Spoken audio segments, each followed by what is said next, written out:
একটা মাত্র সিক্রেট উপকরণে গাজরের পায়েস স্বাদে গন্ধে একদম ভরপুর হবে, খেতে অপূর্ব লাগবে।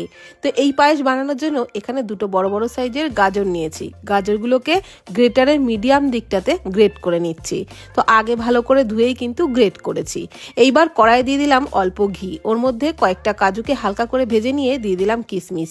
কাজু কিশমিশ হালকা লালচে করে ভেজে তুলে নিলাম। তারপর ওই ঘিয়ের মধ্যে দুটো এলাচ ফাটিয়ে দিলাম আর একটা তেজপাতা দিয়ে দিলাম। এগুলোকেও একটু ভেজে গ্রেট করা গাজর দিয়ে দিলাম, আর তারপর গাজরও কিন্তু নাড়াচাড়া করে বেশ ভালো করে ভেজে নিলাম।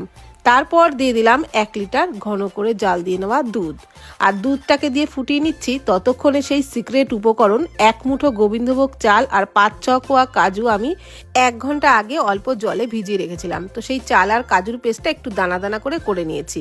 এদিকে পায়েসটা ভালো করে ফুটে উঠতে শুরু করলে চাল কাজুর পেস্টটা দিয়ে আরও কিছুক্ষণ ফুটিয়ে নিলাম। তারপর ভেজে রাখা